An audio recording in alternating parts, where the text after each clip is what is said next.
Hello friends, welcome back to my channel. ನೋಡಿ, ಈ ವಿಡಿಯೋದಲ್ಲಿ ನಾನು ಸ್ಲೀವ್ಗೆ ಸ್ಕ್ಯಾಲಪ್ ಡಿಸೈನ್ ಇಟ್ಟು ಪ್ಯಾಚ್ ವರ್ಕು ಯಾವ ರೀತಿ ಕೊಡಬೇಕು ಅಂತ ಈ ವಿಡಿಯೋದಲ್ಲಿ ನಾನು ತಿಳಿಸ್ಕೊಡ್ತೀನಿ. ಮೊದಲಿಗೆ ನೀವು ಸ್ಕ್ಯಾಲಪ್ ಕಟ್ ಮಾಡ್ಕೋಬೇಕು ಅಂದರೆ ಸ್ವಲ್ಪ ತಿಕ್ಕಾಗಿರೋ ಬೈಂಡಿಂಗ್ ಶೀಟ್ ಥರದ್ದು ತಗೊಂಡು ನಿಮ್ಗೆ ಎಷ್ಟು ಮೆಷರ್ಮೆಂಟಲ್ಲಿ ಬೇಕೋ ಅಷ್ಟು ಮೆಷರ್ಮೆಂಟ್ ಇಟ್ಕೊಂಡು ನೀವೊಂದು ರೆಡಿ ಸ್ಕ್ಯಾಲಪ್ ಥರ ಕಟ್ ಮಾಡಿ ಇಟ್ಕೊಳ್ಳಿ, ಒಂದು 1/2 ಇಂಚ್ ಮಾರ್ಜಿನ್ ಬಿಟ್ಟು. ಸೊ ಅದೇ ರೀತಿ ನೀವು ಕ್ಯಾನ್ವಾಸು ಸಹ ತಗೋಬೇಕು. ಸ್ಲೀವ್ಗೆ ಕ್ಯಾನ್ವಾಸು ನಿಮಗೆ ಸ್ಲೀವ್ ಉದ್ದ ಎಷ್ಟು ಬೇಕು ಅಂತ ಮೆಷರ್ಮೆಂಟ್ ತೊಗೊಂಡು ಕ್ಯಾನ್ವಾಸ್ ಅಷ್ಟು ಉದ್ದ ತಗೊಂಡು ನೀವು ಕಟ್ ಮಾಡ್ಕೊಳ್ಳಿ. ಆ ಕ್ಯಾನ್ವಾಸ್ಗೂ ಸಹ ನೀವು ಒಂದು 1/2 ಇಂಚು ಮಾರ್ಜಿನ್ಗೆ ಒಂದು ಸ್ಟ್ರೈಟ್ ಲೈನ್ ಹಾಕ್ಕೊಳ್ಳಿ.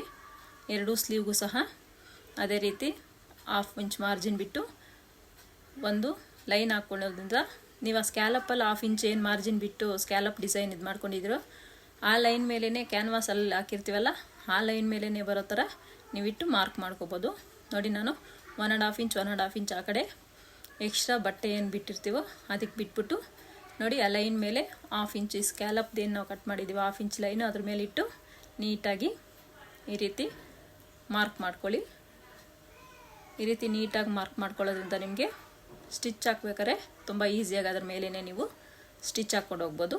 ಸೊ ಹಾಗಾಗಿ ಈ ರೀತಿ ಫಸ್ಟೇ ರೆಡಿ ಮಾಡಿ ಇಟ್ಕೊಳ್ಳಿ. ಸ್ಕ್ಯಾಲಪ್ ಡಿಸೈನ್ನ ಒಂದು ಶೀಟಲ್ಲಿ ಚಿಕ್ಕದಾಗಿ ಕಟ್ ಮಾಡಿ ಹಂಗೇ ಒಂದು ಪಕ್ಕ ಒಂದಿಟ್ಟು ಆ ಡಿಸೈನ್ ಏನಿದೆಯೋ ಹಾಗೇ ಡ್ರಾ ಮಾಡ್ಕೊಳ್ಳಿ.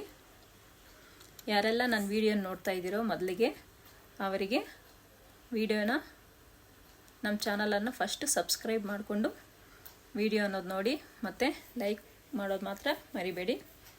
ನೋಡಿ, ಒಂದು ಸ್ಲೀವ್ಗೆ ನಾವು ಇವಾಗ ಸ್ಕ್ಯಾಲಪ್ ಡಿಸೈನ್ನ ಮಾರ್ಕ್ ಮಾಡ್ಕೊಂಡ್ವಿ. ಮತ್ತೊಂದಕ್ಕೂ ನಾವು ಅದೇ ರೀತಿ 1.5 ಇಂಚಿಗೆ ಮಾರ್ಜಿನ್ ಬಿಟ್ಬಿಟ್ಟು ಅಲ್ಲಿಂದ ಆ ಸ್ಕ್ಯಾಲಪ್ ಡಿಸೈನ್ ಅನ್ನೋದನ್ನು ಮಾರ್ಕ್ ಮಾಡ್ಕೊಳ್ಳೋಣ.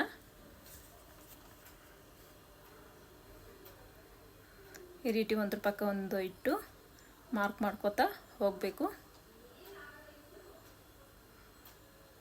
ದಯವಿಟ್ಟು ನಮ್ಮ ಚಾನಲ್ನ ಯಾರು ಹೊಸದಾಗಿ ನೋಡ್ತಾ ಇದ್ದೀರೋ ಚಾನಲ್ನ ಸಬ್ಸ್ಕ್ರೈಬ್ ಮಾಡ್ಕೊಳ್ರಿ. ಪಕ್ಕದಲ್ಲೇ ಇರೋ ಬೆಲ್ ಐಕನ್ನ ಕ್ಲಿಕ್ ಮಾಡಿ ಆಲ್ ಹತ್ರ ಸೆಟ್ ಮಾಡಿದ್ರೆ ನಿಮಗೆ ನಾವು ಹಾಕೋ ಪ್ರತಿಯೊಂದು ವಿಡಿಯೋನು ಫಸ್ಟ್ ನೋಟಿಫಿಕೇಷನ್ ನಿಮಗೆ ಬರುತ್ತೆ. ನೋಡಿ, ಇಷ್ಟಾದಮೇಲೆ ಈಗ ನಾನು ಬ್ಲೌಸ್ದು ಮೇನ್ ಪೀಸ್ ತೊಗೊಂಡಿದ್ದೀನಿ. ನೀವು ಇವಾಗ ಇದನ್ನು ಲೈನಿಂಗ್ ಮೇಲೂ ಇಟ್ಟು ಐರನ್ ಮಾಡ್ಕೋಬೋದು, ತೊಂದರೆ ಇಲ್ಲ. ನನಗೆ ಮೇನ್ ಪೀಸ್ ಅನ್ನೋದು ಜಾಸ್ತಿ ಇತ್ತು, ಸೊ ಹಾಗಾಗಿ ನಾನು ನೋಡಿ ಈ ರೀತಿ ಆಪೋಸಿಟ್ ಬರೋ ಥರ ಕ್ಯಾನ್ವಾಸ್ ಇಟ್ಕೊಂಡು ನೀವು ಐರನ್ ಮಾಡ್ಕೋಬೇಕು. ನೋಡಿ, ನಾನೀಗ ಐರನ್ ಮಾಡ್ಕೊಂಡಿದ್ದೀನಿ. ಎಕ್ಸ್ಟ್ರಾ ಫ್ಯಾಬ್ರಿಕ್ ಏನಿದೆಯೋ ಅದನ್ನ ಕಟ್ ಮಾಡ್ಕೋತಾ ಇದ್ದೀನಿ. 1/2 ಇಂಚ್ ಮಾರ್ಜಿನ್ ನಾವೇನು ಬಿಟ್ಟಿದ್ದೀವೋ ಅಲ್ಲಿ ಫೋಲ್ಡ್ ಮಾಡಿಕೊಂಡು ಒಂದು ಸ್ಟಿಚ್ ಅನ್ನೋದು ಹಾಕ್ಕೊಳ್ಳೋಣ. ಎರಡು ಸ್ಲೀವ್ಗೂ ಸೇಮ್ ಅದೇ ರೀತಿ ಫೋಲ್ಡ್ ಮಾಡಿ ಸ್ಟಿಚ್ ಹಾಕ್ಕೋಬೇಕು ಫಿನಿಶಿಂಗೋಸ್ಕರ.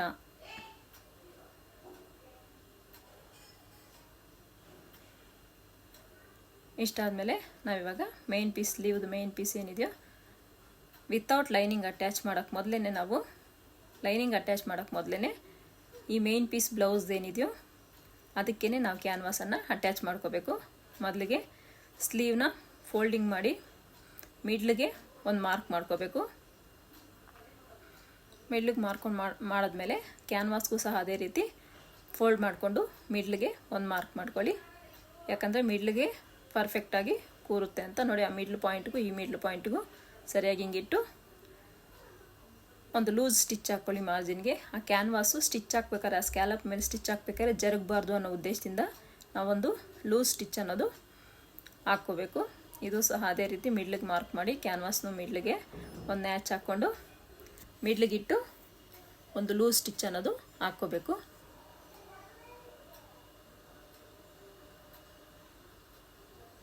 ಈ ರೀತಿಯಾಗಿ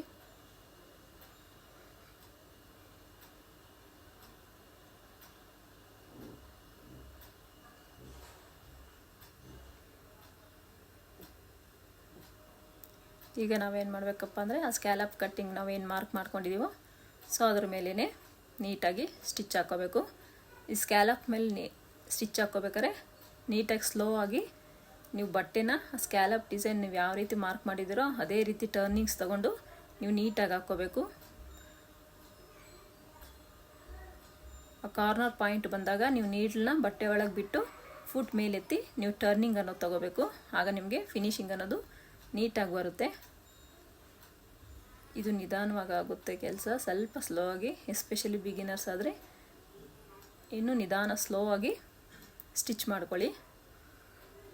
ಆ ಮಾರ್ಕಿಂಗ್ ಬಿಟ್ಟು ನೀವು ಬೇರೆ ಕಡೆ ಸ್ಟಿಚ್ ಹೋಯ್ತು ಅಂದರೆ ನಿಮಗೆ ಫಿನಿಶಿಂಗ್ ಅನ್ನೋದು ನೀಟಾಗಿ ಬರಲ್ಲ. ಅದೇ ರೀತಿ ಈಗ ನೋಡಿ, ಅದು ಎಕ್ಸ್ಟ್ರಾ ಫ್ಯಾಬ್ರಿಕ್ ಏನಿದೆಯೋ ಅದನ್ನ ಕಟ್ ಮಾಡ್ಕೊಳ್ಳೋಣ. 1/4 ಇಂಚ್ಗಿಂತ ಕಡಿಮೆ ಬಟ್ಟೆ ಬಿಟ್ಟು ನೀವು ನೀಟಾಗಿ ಕಟ್ ಮಾಡ್ಕೊಳ್ಳಿ. ಸ್ಟಿಚ್ ಮೇಲೆ ಯಾವುದೇ ಕಾರಣಕ್ಕೂ ಬಟ್ಟೆ ಕಟ್ ಆಗಬಾರ್ದು. ಕಟ್ ಆದರೆ ನಿಮಗೆ ಫಿನಿಶಿಂಗ್ ಅನ್ನೋದು ಅಲ್ಲೇ ಹೋಗ್ಬಿಡುತ್ತೆ. ಸೊ ಸ್ಲೀವ್ ಅನ್ನೋದು ವೇಸ್ಟ್ ಆಗಿಬಿಡುತ್ತೆ. ಸೊ ಕಟ್ ಮಾಡ್ಬೇಕಾದ್ರೂ ಸಹ ನೀವು ಕೇರ್ಫುಲ್ಲಾಗಿ ಕಟ್ ಮಾಡಬೇಕು. ಈ ರೀತಿಯಾಗಿ ನೀಟಾಗಿ ಕಟ್ ಮಾಡ್ಕೊಂಡಿದ್ದಾದಮೇಲೆ ಇಂಪಾರ್ಟೆಂಟ್ ವಿಷಯ ಏನಂದರೆ ಕಟ್ ಮಾರ್ಕ್ಸು ನೀವು ಟರ್ನಿಂಗ್ಸಲ್ಲಿ ಯಾವ ರೀತಿ ಕಟ್ ಮಾರ್ಕ್ಸ್ ಇಟ್ಕೋತಿರೋ ನೀಟಾಗಿ ಸ್ವಲ್ಪ ಜಾಸ್ತಿನೇ ಕಟ್ ಮಾರ್ಕ್ಸ್ ಇಟ್ಕೊಳ್ಳಿ. ನಿಮ್ಗೆ ಬಟ್ಟೆ ಟರ್ನ್ ಅನ್ನೋದು ಚೆನ್ನಾಗಾಗತ್ತೆ. ಹಾಗಂತೇಳಿ ನೀವು ಸ್ಟಿಚ್ ಮೇಲೆ ಕಟ್ ಮಾಡಿಬಿಟ್ರೂ ಹಾಳಾಗತ್ತೆ.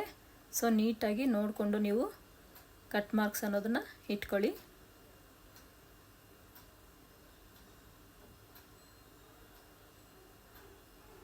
ನೋಡಿ, ಈ ರೀತಿ ಆದಮೇಲೆ ನೀವು ಈ ಥರ ಸ್ಕ್ಯಾಲಪ್ನ ಬ್ಯಾಕ್ ಸೈಡ್ ಫೋಲ್ಡ್ ಮಾಡಿ ಫಿನಿಶಿಂಗ್ ತಗೋಬೇಕು. ಕೈಯಲ್ಲೇ ನೀಟಾಗಿ ಪ್ರೆಸ್ ಮಾಡ್ಕೊಂಡು ನೀವು ನೀಟಾಗಿ ಫಿನಿಶಿಂಗ್ ಅನ್ನೋದು ತಗೊಳ್ಳಿ.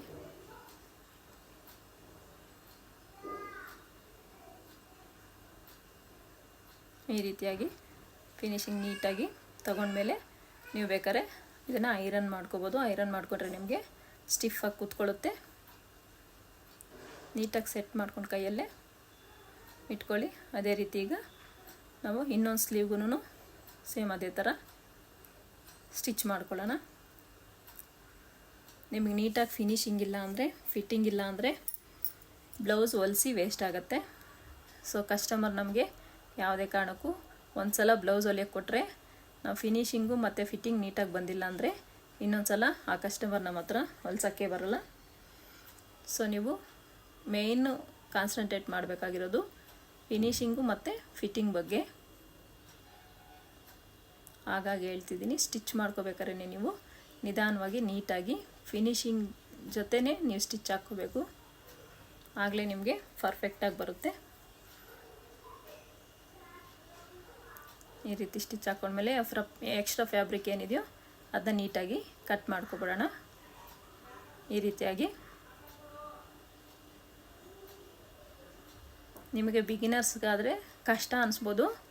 ಸೊ ನೀವು ಒಂದು ವೇಸ್ಟ್ ಕ್ಲಾತ್ ತಗೊಂಡು ಅದ್ರ ಮೇಲೆ ಒಂದು 2-3 ಸಲ ಪ್ರಾಕ್ಟೀಸ್ ಮಾಡಿದ್ರೆ ನಿಮ್ಗೆ ಈಸಿಯಾಗಿ ಬರುತ್ತೆ. ನಿಮ್ಗೆ ಕಲಿಬೇಕು ಅನ್ನೋ ಆಸೆ ಇರಬೇಕು, ಪ್ಲಸ್ಸು ನೀವು ಸ್ವಲ್ಪ ಎಫರ್ಟ್ ಹಾಕಿದ್ರೆ ಖಂಡಿತ ಬಂದೇ ಬರುತ್ತೆ. ಕಷ್ಟ ಅಂತ ಬಿಡಬೇಡಿ. ನಮ್ಮ ಪಾಪು ಒಂದು ಕ್ಯಾಮ್ರಾ ನೋಡಿ ಈ ಕಡೆ ಟರ್ನ್ ಮಾಡಿಬಿಡ್ತು. ನಾನು ಅದು ನೋಡ್ಕೊಂಡಿಲ್ಲ, ಹಾಗೇ ಸ್ಟಿಚ್ ಮಾಡ್ತಾಯಿದ್ದೀನಿ.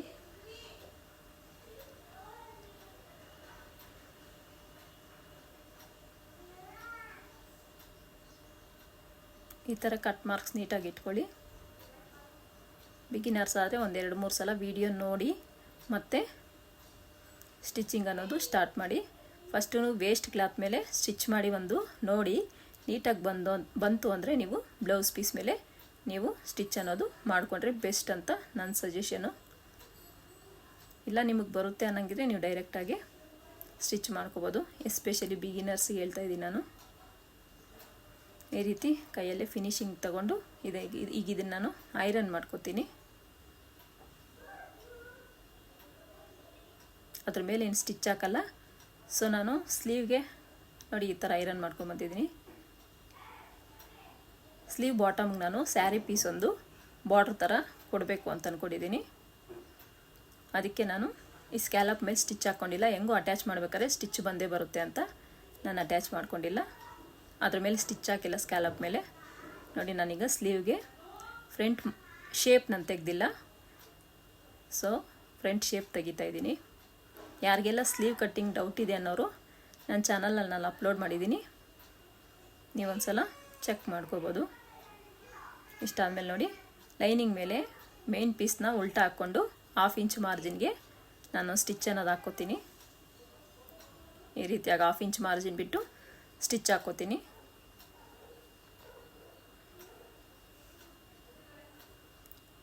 ಇನ್ನೊಂದು ಸ್ಲೀವ್ ಸಹ ಅದೇ ರೀತಿ 1/2 ಇಂಚ್ ಮಾರ್ಜಿನ್ ಬಿಟ್ಟು ಸ್ಯಾರಿದು ಮೇನ್ ಫ್ಯಾಬ್ರಿಕ್ಕು ಉಲ್ಟಾ ಹಾಕ್ಕೊಂಡು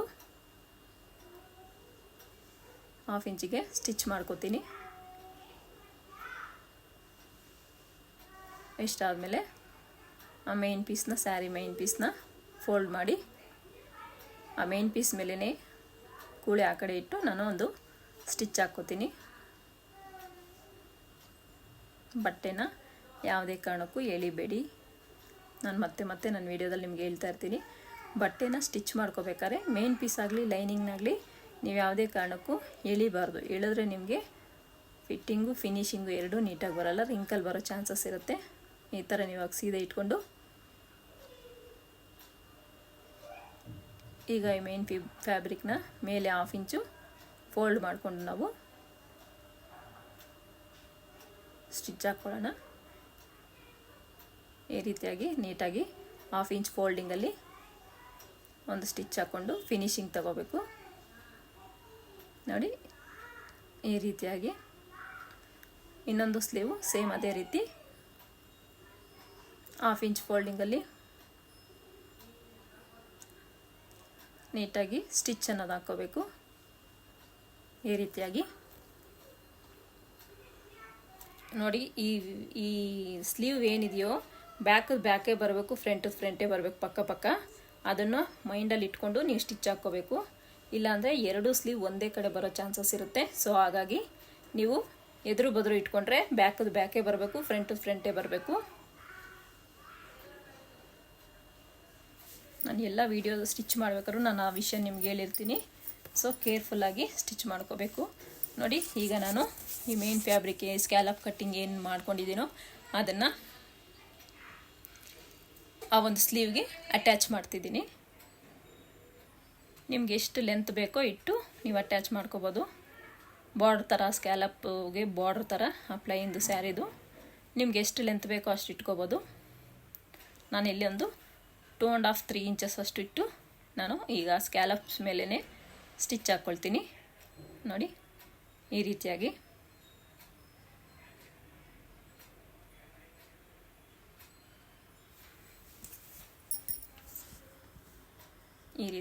ಅದೇ ರೀತಿ ಸ್ಕ್ಯಾಲಪ್ ಕಟ್ಟಿಂಗ್ಸ್ ಏನಿದೆಯೋ ಅದ್ರ ಮೇಲೇ ನೀಟಾಗಿ ಸ್ಟಿಚ್ ಹಾಕ್ಕೊಂಡು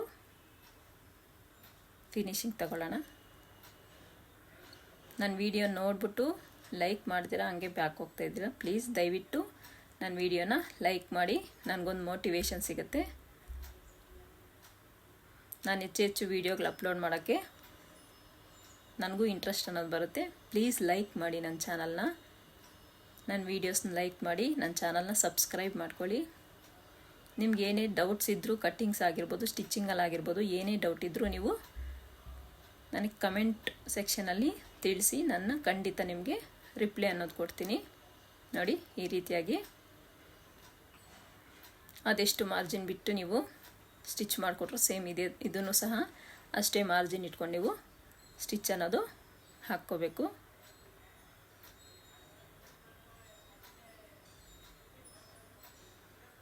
ಈ ರೀತಿಯಾಗಿ ನೀಟಾಗಿ ಸ್ಟಿಚ್ ಹಾಕ್ಕೊಳ್ಳೋಣ.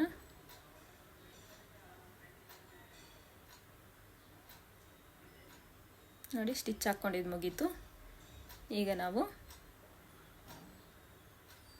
ಬ್ಯಾಕ್ ಸೈಡು ನೋಡಿ ಫಿನಿಶಿಂಗು ಎಷ್ಟು ನೀಟಾಗಿದೆ ಅಂತ. ಈಗ ನಾವು ಅದನ್ನು ಲೈನಿಂಗ್ನ ಮೇನ್ ಪೀಸ್ಗೆ ಸುತ್ತು ಅಟ್ಯಾಚ್ ಮಾಡ್ಕೊಳ್ಳೋಣ. ನೀಟಾಗಿ ಲೈನಿಂಗ್ನ ಮೇನ್ ಪೀಸ್ ಮೇಲೆ ಸೆಟ್ ಮಾಡಿಕೊಂಡು ನೀವು ಸ್ಟಿಚ್ ಅನ್ನೋದು ಹಾಕ್ಕೋಬೇಕು.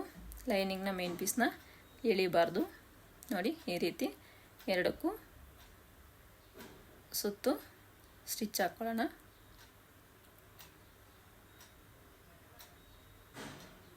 ನಿಮ್ಗೆ ಏನೇ ಡೌಟ್ ಇದ್ದರೂ ಕಟ್ಟಿಂಗಲ್ಲಿ ಮತ್ತು ಸ್ಟಿಚಿಂಗಲ್ಲಿ ಸೊ ನೀವು ಕಮೆಂಟ್ ಮಾಡ್ಬೋದು, ನಾನು ನಿಮಗೆ ರಿಪ್ಲೈ ಅನ್ನೋದು ಕೊಡ್ತೀನಿ. ಇನ್ನು ನೆಕ್ಸ್ಟ್ ವೀಡಿಯೋದಲ್ಲಿ ನಾನು ಅದನ್ನು ಎಕ್ಸ್ಪ್ಲೈನ್ ಮಾಡಿ ನಿಮ್ಗೆ ಹೇಳ್ತೀನಿ.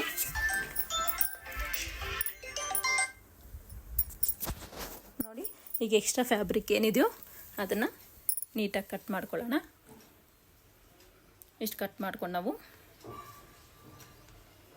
ನೋಡಿ ಈ ರೀತಿ ನಿಮಗೆ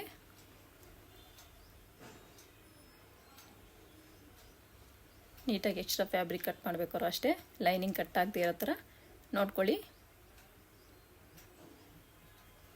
ನಮ್ಮ ವಿಡಿಯೋ ನಿಮ್ಗೆ ಇಷ್ಟ ಆದರೆ ಪ್ಲೀಸ್ ಲೈಕ್ ಮಾಡಿ, ಶೇರ್ ಮಾಡಿ, ಕಮೆಂಟ್ ಮಾಡಿ. ನೋಡಿ ನಿಮಗೆ ಔಟ್ಫಿಟ್ ಅನ್ನೋದು ಈ ರೀತಿ ಸಿಗುತ್ತೆ. ಸಬ್ಸ್ಕ್ರೈಬ್ ಮಾಡೋದು ಮಾತ್ರ ಮರಿಬೇಡಿ. Thank you for watching. ನೋಡಿ